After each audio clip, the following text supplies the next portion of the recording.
Punya tanaman di rumah memang bikin suasana segar dan nyaman. Tapi tahukah kamu, gak semua tanaman aman untuk semua orang. Bahkan buat beberapa orang dengan kondisi kesehatan tertentu. Tanaman yang kelihatannya indah bisa jadi pemicu masalah serius. Oke, ini nih beberapa tanaman yang lebih baik dihindari dan rekomendasi tanaman yang aman buat beberapa penderita penyakit tertentu. Yang pertama ada penderita sensitivitas kulit. Nah, penderita penyakit ini kamu harus menghindari tanaman seperti Dieffenbachia atau tanaman lidah mertua. Nah, getahnya ini yang bisa bikin iritasi kulit, gatal, bahkan melepuh.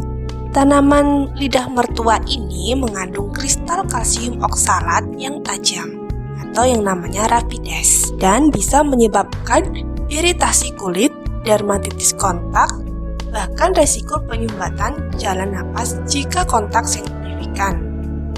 Nah, yang kedua yang perlu dihindari yaitu euphorbia atau pohon susu. Getah kuningnya mengandung lateks yang memicu alergi kulit. Kenapa berbahaya? Getahnya mengandung senyawa kalsium oksalat dan lateks yang bisa memicu reaksi alergi.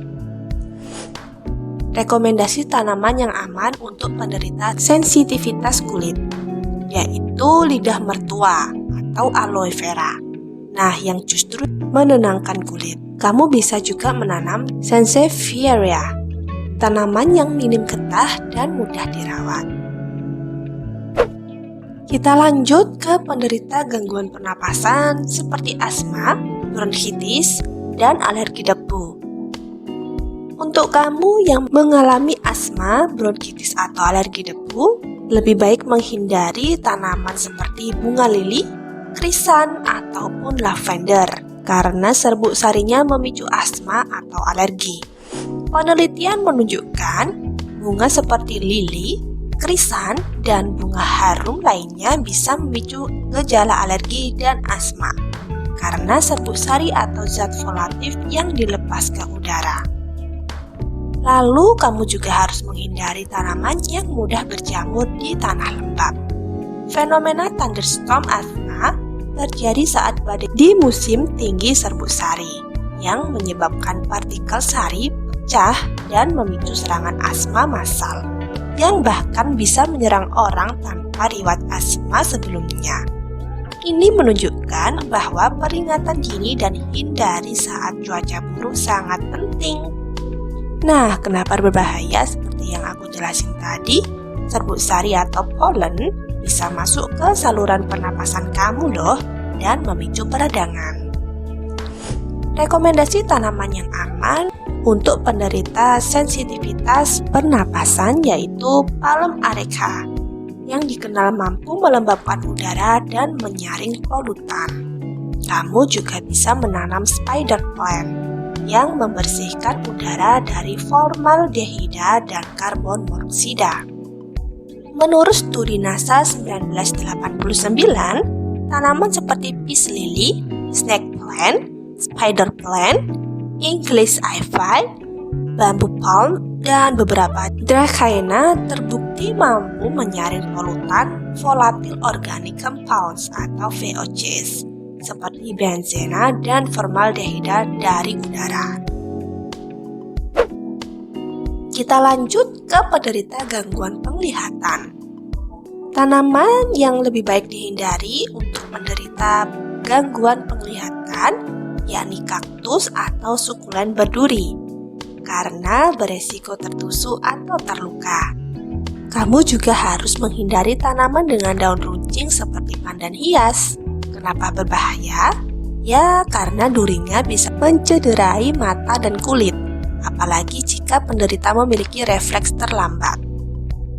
Rekomendasi tanaman yang aman, misalnya peace lily, yang mampu mengurangi TCA sebanyak 23% dalam 24 jam, sedangkan English ivy efektif mengurangi benzena 90% dalam waktu serupa.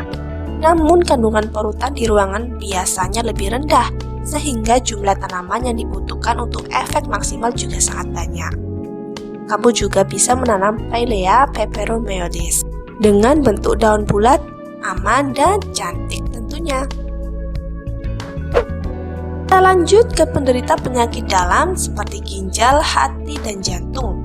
Tanaman yang perlu dihindari ialah tanaman herbal sembarangan yang mengandung senyawa aktif seperti foxglove, yaitu mengandung digitalis, karena bisa memengaruhi jantung. Atau kamu juga harus menghindari tanaman hias beracun seperti oleander yang jika termakan bisa memengaruhi detak jantung. Kenapa berbahaya? Ya, karena senyawa aktifnya bisa mengganggu metabolisme obat atau memperparah penyakit. Rekomendasi tanaman aman untuk penderita penyakit dalam ialah sirih gading. Lalu kamu juga bisa menanam Pakis Boston, karena tanaman ini yaitu penyaring udara alami. Nah, ngomong panjang lebar nih, aku mau ngasih tips. Untuk menanam beberapa tanaman, lebih baik gunakan sarung tangan saat memindahkan atau memangkas tanaman. Pilih media tanam yang bersih untuk menghindari jamur. Atau letakkan tanaman berbahaya di daerah yang tidak terjangkau anak-anak atau hewan peliharaan. Bersihkan debu di daun secara rutin agar kualitas udara tetap baik. Tanaman bisa jadi sahabat terbaik kita, tapi juga bisa jadi musuh diam-diam. Kenali tubuhmu, kenali tanamannya, dan ciptakan lingkungan yang sehat. Karena rumah yang nyaman bukan cuma tentang indah dipandang, tapi juga aman untuk ditinggali. Bye-bye!